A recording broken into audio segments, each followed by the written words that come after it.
Getting acquainted with yourself. You are now starting on the greatest adventure of your life.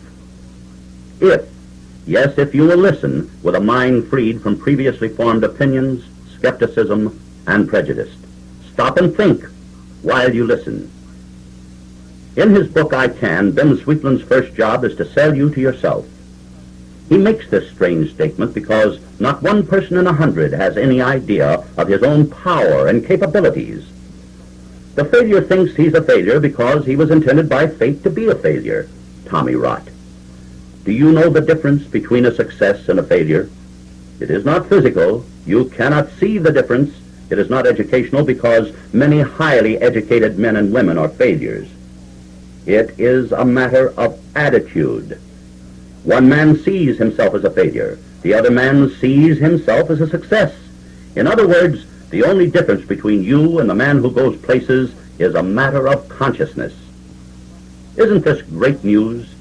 Isn't it exciting to know that you now possess everything you need for outstanding success and happiness, and all you need to do to become a success is to change your mind? A man who thought he was a pauper without a single thing of value was offered $10,000 for an eye which could be transplanted into the head of another. He refused. This man possessed riches without realizing it. Think of a few of the wonders of that body of yours. You have a laboratory which controls your digestive system, and it does its job far more perfectly than the most complete man-made laboratory on the face of the earth. We marvel at television, yet think of our eyes. They reproduce within the brain with crystal clearness everything within their range. We brag about our man-made recording equipment. Our ears are the finest microphones which pick up all sounds, transmitting them to the brain, where they may later be voiced through the mouth. The dominant thought that is presented at this time is the truth that you can do things, that you can be a success. So begin building a consciousness of success by repeating to yourself many, many times, I can be a success.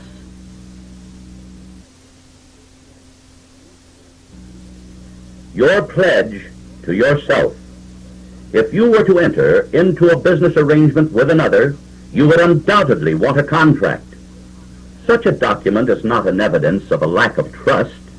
It is a written confirmation of an understanding so that there will be no misunderstanding. Though it may sound odd, Ben Sweetland suggests that you enter into an agreement with yourself. Here is why he makes such a request. Most of us are constantly making promises to ourselves which we do not keep. We nonchalantly promise ourselves that we will stop doing certain things which are harmful to us. We promise ourselves that we will begin doing things which will be of benefit to ourselves. But no sooner are the promises made than they are forgotten. Ben Sweetland urges you to take the steps which will enable you to gain tremendously from this work. Naturally, you want success, better health, and happiness. But merely wanting these blessings will get you nowhere. You must determine that you will become a success. Your determination must be so great that you will not let a stone remain unturned until you turn the tide from a mediocre existence to a life of radiance. Your pledge to yourself, therefore, will be more than a promise of something to be done in the future, but the declaration of a continuity of actions which are starting right now. As constructive thoughts come into consciousness, you will not postpone action on them. You will, with eagerness and enthusiasm, put them into use at once. Your life's pattern. If you were going on a journey, you would know in advance where you were going. In our life's journey, we fail to get what we want because we do not lay out a plan to get what we want. We wish for things without realizing that it is well within the realm of possibility to get out of life what we want. Even though at this time it may seem fantastic, you are to follow this simple prescription found in Ben Sweetland's book, I Can, and as you follow it, you will find it fantastic as to the actual results you will achieve. Take a sheet of paper and rule 2 vertical lines making 3 columns. Over the first column write, objectives for my physical being. Over the second column write, objectives for my possessions. Over the third column write, objectives for my affairs. In the first column, list everything you would like to have changed or improved so far as your physical being is concerned, such as reduce in weight, younger face and body, more energy, overcome timidity, conquer habits, and so forth. In the second column, list such items as home of your own, new automobile, substantial bank account, fine wardrobe, and so forth. In the third column, list such items as a better job, a business of your own, lots of friends, the right husband or wife, a career in the field of greatest interest to you. Take these lists and at least 3 times daily read through them. Do so with a heart of happiness, just as though you were reading a list of objectives now coming into being. Later you will learn the psychological reason for it. What you will be doing is actually putting the forces of nature to work in making your objectives realities. Dr. Sweetland says that it is impossible to overestimate the value of the principle just outlined.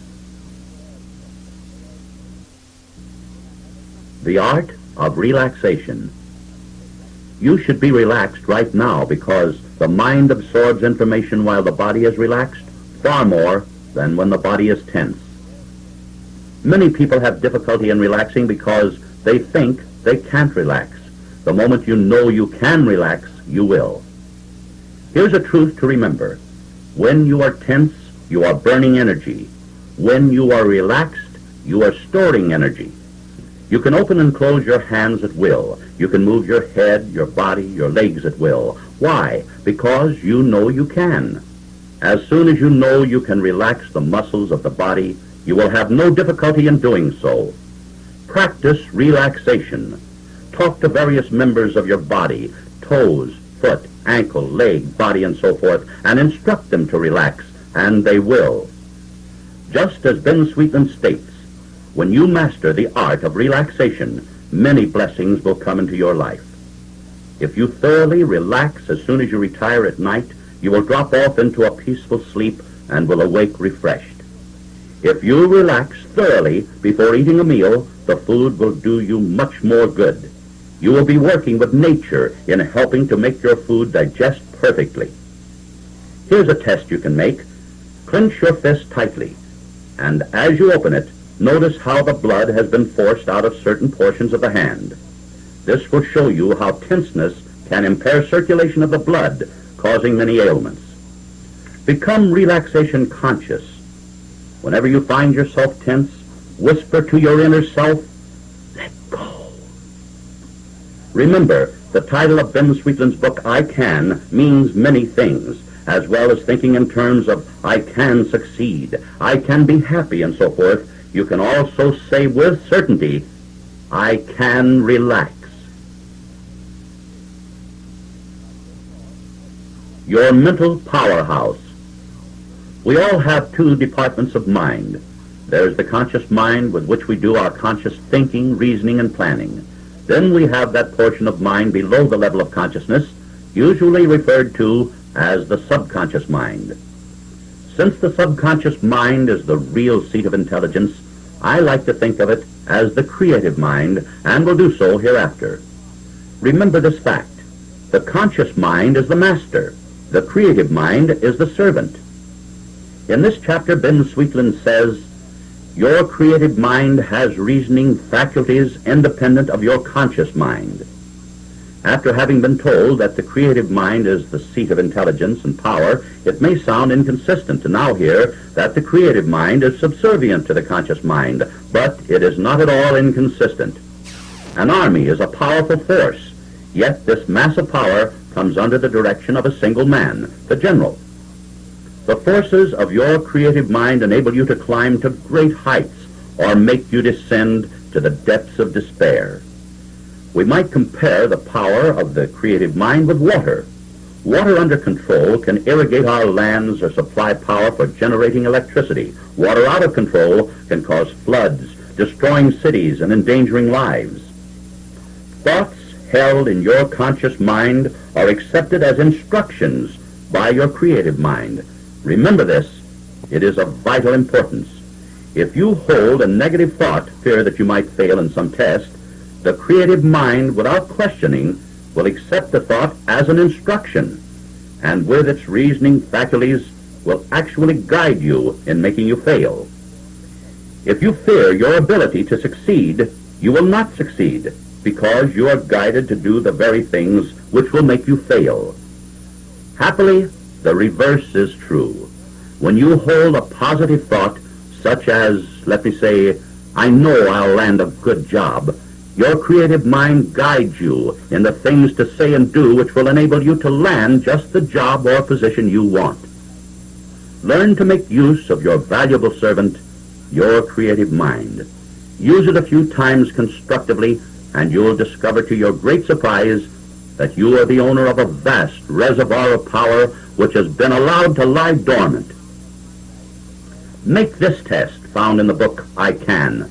For a few days, build on the thought, I'm filled with power. Say it many times, many times. I'm filled with power. I'm filled with power. I'm filled with power. If you should find a cloud of gloom surrounding you, it will quickly fade away if you relax and repeat to yourself several times, I'm happy. I'm happy. I'm happy. This is one of the most important principles described. The more you use it, the more you will realize that you have the equivalent of an Aladdin's lamp encased within your creative mind, ready to function for you at all times. Work less, accomplish more. Does this statement sound too good to be true? Once you learn how to make full use of the powers of your creative mind, you'll find yourself accomplishing more than ever before. You'll enjoy your work more. You'll do it in much less time than formerly required. Dr. Sweetland emphasizes two important points in this chapter. One, your creative mind, if permitted to, will direct you in your work, making it better, easier to perform, and far more pleasant. Two, you can at will direct your creative mind to assist you in the solving of your problems, help you to make the right decisions, to create ways and means of greater accomplishment. Let me quote from I Can and give you 4 simple rules to follow when giving instructions to your creative mind. The creative mind works best when the conscious mind is either in abeyance or pleasantly occupied. This means, therefore, that the time to implant instructions is either just before retiring at night or when you're about to enjoy relaxing recreation. Here are the rules. First, relax, both mentally and physically. Second, think through on your problem, but do not fear it. Be specific in the instructions you give your creative mind. Know just what it is you wish to accomplish. Third, gain a success attitude regarding your problem. You can if you have developed faith in your creative mind. You will know that it is ready, able, and willing to serve you, and will serve you. Fourth, after following the steps already given, just remove all thoughts of the problem from your conscious mind, knowing that the solution will be forthcoming at the proper time. After you have tried this a few times, you will never again try to find solutions consciously when you know that the full force of the intelligence and power of the creative mind is ready and anxious to serve you. How to overcome worry. Ben Sweetland's definition of worry is holding mental pictures of things you do not want instead of things you do want. If you doubt this, think about it a moment and you'll agree with him. If business is bad, do you visualize yourself enjoying prosperity? No. You see yourself getting into financial difficulties. Your mental pictures might even go so far as visualizing yourself losing your home and being reduced to near poverty, right? When you have an ache or a pain, do you visualize yourself as being radiantly alive? No. You see a physical condition getting worse. You might even carry the mental picture to a point of seeing yourself in a hospital. It's easy to stop worrying if you will concentrate your thoughts on the conditions you want, not the conditions you have been worrying about. There is a solution to every problem. Otherwise, it would not be a problem. This being true, know that there is a solution to every problem facing you. Use the principles found in I Can to put your creative mind to work in solving your problems. Take your most urgent problem and ask your creative mind for guidance. It will not turn you down. You'll be amazed to find how quickly you will be given a simple, workable solution. Remember, a happy mind is one free from worry. After you have called upon your great creative mind for assistance, make yourself happy, perhaps by making others happy. Life will take on a more brilliant hue as you learn to master conditions instead of being mastered by them. The value of self-appreciation. Would you trust the life of a loved one with a surgeon who did not believe in himself? Would you turn an important legal matter over to a lawyer who did not think much of himself? Would you want a home designed by an architect who did not consider himself a good architect? The answer to all of these questions is no, emphatically no. Listen to what Ben Sweetman says about self-appreciation. You will never accomplish any more than you think you can. The moment you begin to see yourself as being good in any particular work or profession, you will begin to climb. Do not misunderstand me when I say see yourself as being good. I do not mean wishing you were good. When you have a desire to do certain things, whether it be writing, painting, operating a business, or becoming a musician, that is nature telling you in no unmistaken terms that you can be a success in that field. A salesman who had just been getting by was instructed to repeat to himself morning, noon, and night, "I am a great salesman." Soon he was top man in his company sales force. An outstanding lecturer told me that before every lecture he repeats to himself, "This will be the best lecture I have ever given." His listeners are constantly telling him that he seems to be getting better in every talk he gives. A woman who aspired to be a writer never sold a thing until she began to see herself as a good writer. First know what you want to do or be. Then begin seeing yourself as outstanding in that work. From what you have already heard, you know the reason for this. Do not say, "I'm going to be a good salesman, writer, or whatever it is you've chosen." That word "going" is an indefinite word. It can mean tomorrow, next week, next year, or even in several years, but probably never. Think in terms of I am. You are virtually giving your creative mind instructions to make you good, and you will be good. How to gain self-mastery. Socrates said, "Know thyself," which is a sound statement as far as it goes, but it does not go far enough.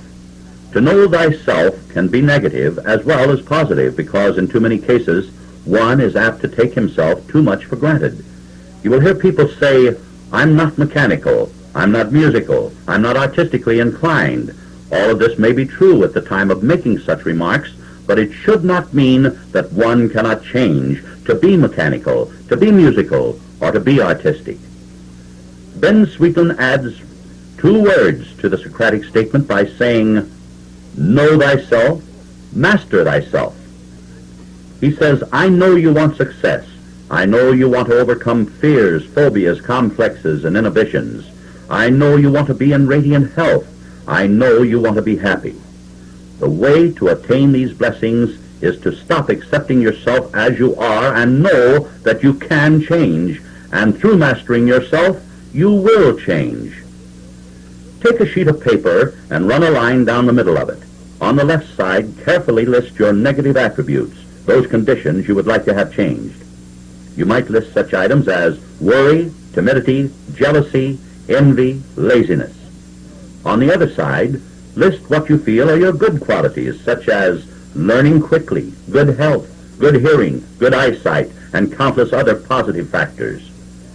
You will be pleasantly surprised to find that you are not such a bad person after all. With your list completed, take your negatives one at a time and work on them. Use your creative mind in changing your negatives to positives. You will not have to do much with your positive items because each time you eliminate a negative, you are strengthening your positives. Your mental yardstick. A little while ago, in talking about laying out your life's pattern, it was suggested that you carefully list all of your objectives, those for your physical being, for your possessions, and your affairs. As you look over these lists, undoubtedly you will see some items which you would like to have come into being ahead of many of the others. All right, if you will listen attentively, I will give you Ben Sweetland's thoroughly practical means of accelerating the manifestation of the objective. Quoting from the book I Can, here is an infallible mental yardstick. Like the lineal yard, which has 3 parts, or 3 feet, so too has this mental yardstick 3 parts. We might call them phases. You can successfully use it in attaining objectives of all sizes, from small, comparatively unimportant objectives up to large and vitally important ones. Here are the 3 phases of the I Can mental yardstick. The first phase is to have an objective and be specific. Know exactly what it is you want. If it is a business of your own, be specific. What kind? Manufacturing, wholesale, retail, mail order, and so forth. If it is a better job you wish, be specific. Know what kind of a job and with what type of a firm. List all the resistances standing between you and the attainment of your objective. It might be lack of time to prepare yourself, lack of money to get started, or lack of experience. List every resistance you can think of. This brings you to the third and final phase of the mental yardstick, a plan of action which will enable you to hurdle all resistance and attain your objective. Apply this mental yardstick to past success and failure, and you'll learn why you succeeded or why you failed. You will also know that in the future, with this mental yardstick, you will always score a success. How to build a magnetic personality. The word personality is taken from the word person. It is that something which distinguishes one from another. There are good personalities, there are bad personalities. A magnetic personality is not something you see, but something you feel. It is a combination of traits of the type which attract people to you. One might not possess physical beauty, yet radiate such magnetism from within that he or she actually becomes beautiful in the eyes of others. Permit me to relate a few of the characteristics which either add to or detract from a magnetic personality as described in Ben Sweetland's powerful book, I Can. There are few things which detract more from a likable personality than timidity. Declare to yourself that you like people and like to be with people and talk to people. Your timidity will soon fade away. The one with a mind of fear and worry is not magnetic. You can use your creative mind to help you overcome these 2 enemies. With your permission, it will guide you in thought and action so that you can eliminate the cause of your fears and worries. Those who indulge in self-pity repel more than they attract. Count your blessings. Be grateful for what you have, and know that you can master conditions instead of being mastered by them. You will soon lose your self-pity. Are you considerate of others? Think of all the magnetic people you know, and you'll find that they think of your interests before they do their own. Have you lots of friends? You can have, if you remember the truth. To have a friend, be a friend. Never hold a grudge. Be just as quick to forgive others as you would expect them to forgive you. Finally, become personality conscious.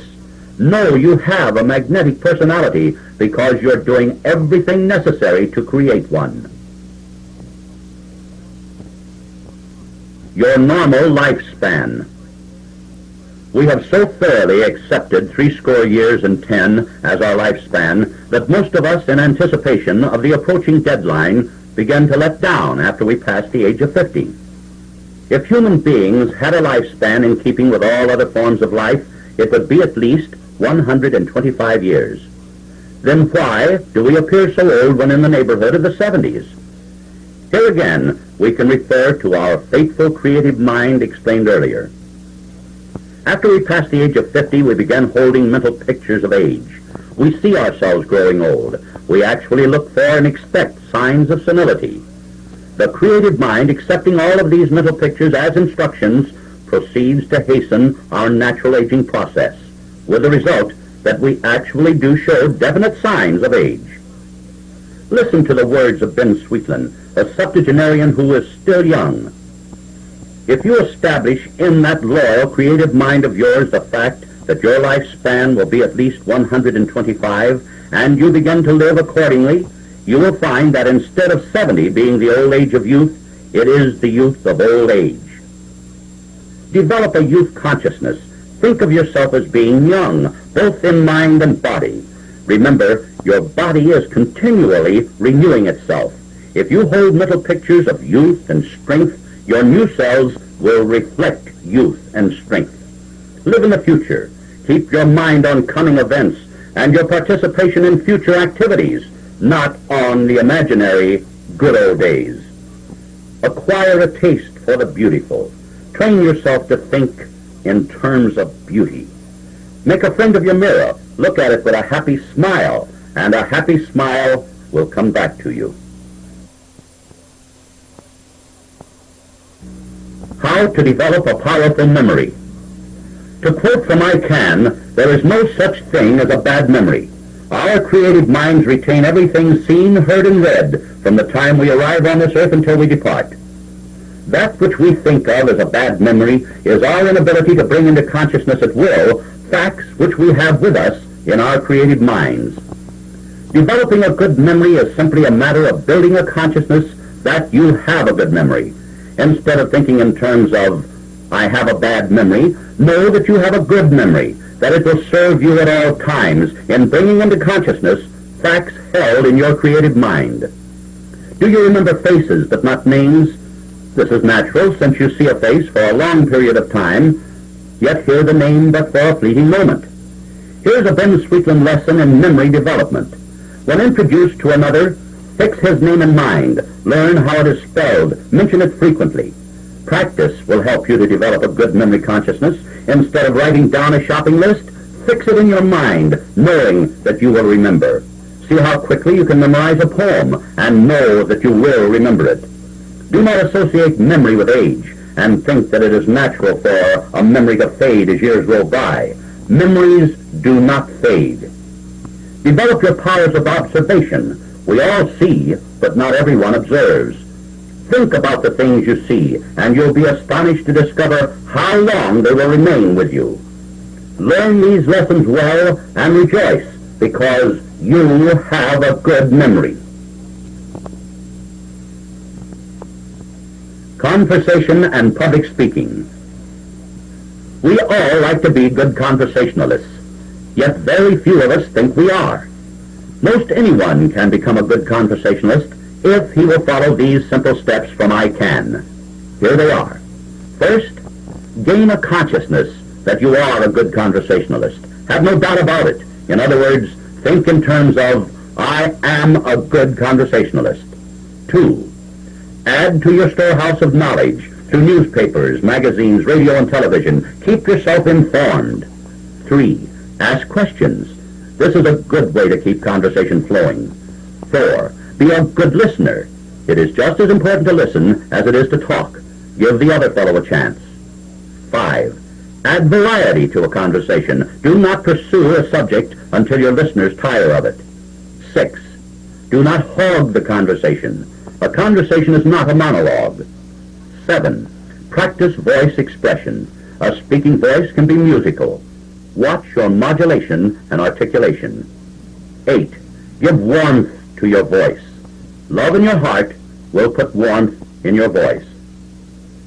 According to Ben Sweetland, public speaking is merely a one-sided conversation. Observe these few rules, and you will find that public speaking is not difficult at all. You will not have stage fright if you think of your audience as friends. We're never afraid of talking to friends. Do not try to cover more than 3 subjects in a talk. Your listeners will remember these few points, but might become confused if they try to remember more. Think of the 3 phases of your talk as 3 stories. Then you will not need a complete manuscript. you'll be able to recall each story through the use of simple reminder notes. How to make good in the field of salesmanship. Salesmanship is one of the most thrilling occupations on the face of the earth if it is approached as a profession instead of a job. 60% of all people are dependent, directly or indirectly, on salesmanship for a living. Consequently, Ben Sweetland feels it fitting to include a few thoughts about salesmanship. He maintains that most anyone can make good in the field of selling if he will remember 3 important facts. First, a salesman sells himself before he sells his product or service. This being true, he must develop the type of personality which attracts people to him. The thought previously expressed on the subject of building a magnetic personality will help in this particular point. Second, the prospect usually wants that which is being offered. If he's driving an old automobile, naturally he would like to have a new model. If he is living in an inadequate home, he would undoubtedly prefer to live in a modern home. All of which brings us to the third fact. Why doesn't the prospect buy? The answer to this question is, if he does not buy, it is because he has not been able to sell himself on making the purchase. This means that the real selling is on the part of the prospect. He must sell himself on the wisdom of buying. Therefore, the salesman will not devote his time to telling the prospect how good his product is, but how much the product will benefit the prospective buyer. Self-confidence, enthusiasm, and happiness are 3 essential qualities for the salesman who is determined to make good in this profession. Implant in your creative mind the thought that you are a great salesman. Repeat it morning, noon, and night. As the thought takes root, your creative mind will direct you in thought and action, making you a great salesman. Your enthusiasm and happiness will follow as a natural consequence. How to get a better job. Many times, when we wish for a better job, we do not mean that at all. What we really want is a job in which we can be happy, and one which provides sufficient income on which to live comfortably. In a surprisingly large number of cases, such a job is right where we are. If one cannot find happiness in his present job, it is unlikely that he will find it in any other. Before seriously considering a change of jobs, follow these suggestions found in I Can. Have a little talk with yourself. Ask a few questions such as, do you like the company for which you work? Do you like the merchandise made or sold by the company? Do you like the company's management? Do you get along well with those with whom you work? Are you always punctual? Do you enjoy the work you're doing? If not, why not? Do you constantly strive to improve your work? Are you frequently off on sick leave? Does your salary or wages enable you to live comfortably? Would you really like to leave the firm for which you work? One employee who asked himself these questions learned many things. He had not been getting along well with others because he had not been making himself friendly to them. He had not received any promotions because he had not been doing any more than he had been paid for. When he started to become enthusiastic over his job in the company he worked for, he not only received many substantial increases in salary, but he now feels he has just about the finest job in the country. He is radiantly happy. If after careful reflection you sincerely feel that your company cannot give you just the kind of job you want, select a few companies of the type with which you would like to become associated. Then, with well-prepared letters, let them know just what you feel you can do to be of the greatest assistance to them. How to build a business of your own. Find a need and then fill it. This is the magic formula for building a business, says Ben Sweetland. Successful business ventures are based on ideas. The clothes you wear, the house in which you live, the car you drive, all resulted from ideas. You've heard people say, that idea can't be very good, or someone would have thought of it before. That statement isn't true. The more ideas conceived, the greater will be the opportunity of creating new and better ideas. If you're interested in finding a good idea for a business, make use of your creative mind. Know that you will be guided in your thinking, that your mind is fertile and will bring practical ideas of great value into your consciousness. Your creative mind may suggest the field of personal service, or perhaps manufacturing or retailing. After you conceive an idea of merit, consider the steps which will lead you to a prosperous business. If you're going into manufacturing, will you manufacture the item or have it made for you? If you're going into sales, will your business be wholesale, retail, or direct selling? If you desire to open a personal service business, how needed is it? What is your competition? Will you need to relocate? All of these questions must be answered before you open your doors for business. Another important item is money. Have you sufficient capital to enable you to get the proper start? If not, outline a practical program of saving so that you will build a solid foundation for your own business. Perhaps most important of all, says Dr. Sweetland, is to create an enthusiastic confidence in yourself. Enthusiasm to the point where the diligent work necessary for building your business will be downright fun. How to master bad habits. This chapter in I Can relates the author's formula for breaking undesirable habits. The ease with which you conquer these habits depends entirely upon your attitude toward them. If you try to stop a habit with a feeling that it will be difficult because it is so deeply entrenched, it will be difficult.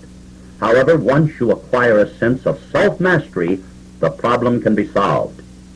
According to Ben Sweetland, the mastery of all habits begins with the mastery of your creative mind.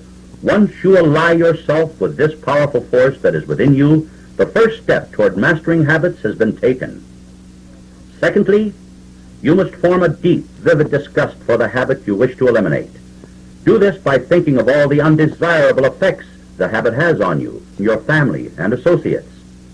Conjure up these effects graphically in your mind until they far supersede the imagined pleasures of the habit. Then call on your creative mind to remind you constantly that the habit will be easy to break. Next, Dr. Sweetland urges you to set up definite steps toward breaking the habit. Experience has proved that a gradual elimination of the habit is more practical than a single complete cessation.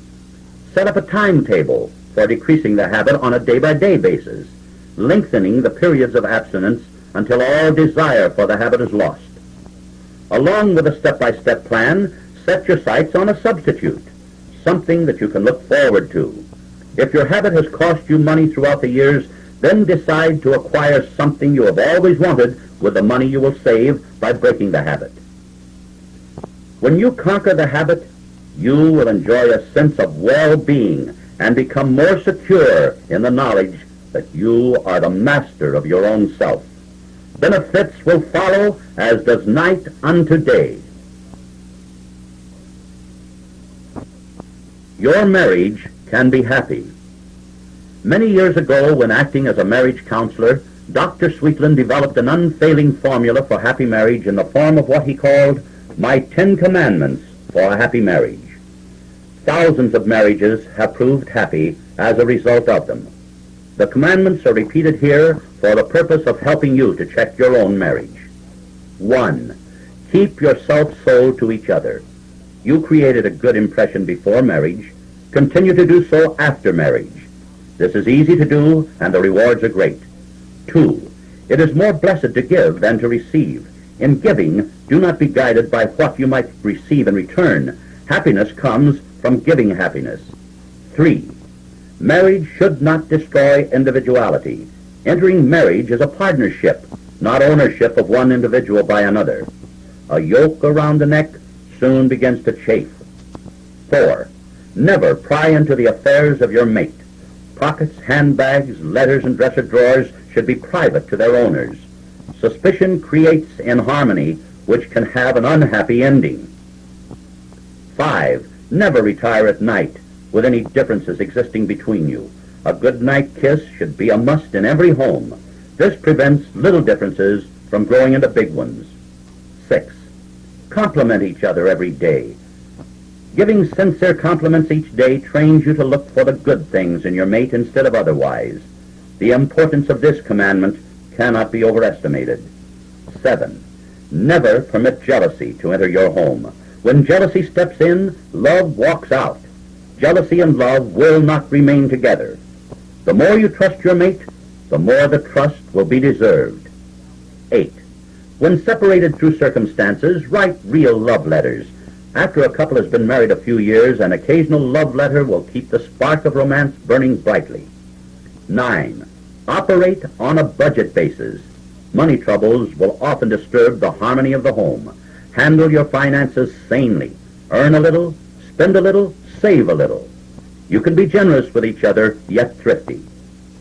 10, and finally, be good to your in-laws. There are 2 sets of them. If you show love and respect for your in-laws, your mate is more likely to be as considerate. In-laws are real people. This is Ben Sweetland. You have just listened to a digest of my book, I Can. I'm sure you enjoyed the message and that you'll immediately begin applying the principles to your own life. Thousands of letters have been received from persons of all types giving powerful testimony to the value and benefits found in I Can. Someday I may have such a letter from you. However, a word of caution. The time-tested and proved message you've just heard will be of little value unless you make use of it. Do not put it away to be forgotten. Play at least one side of I Can every day for several weeks. Follow its suggestions for setting goals and changing habits. Soon you'll realize that you're approaching life with a new sense of happiness and well-being. As you develop your magnetic personality through the application of the principles outlined in I Can, and when you learn the power of your creative mind, new vistas will open as you fully appreciate this key to life's golden secrets. May I suggest that you secure either a copy of my book, I Can, or my newest one, I Will, or perhaps both.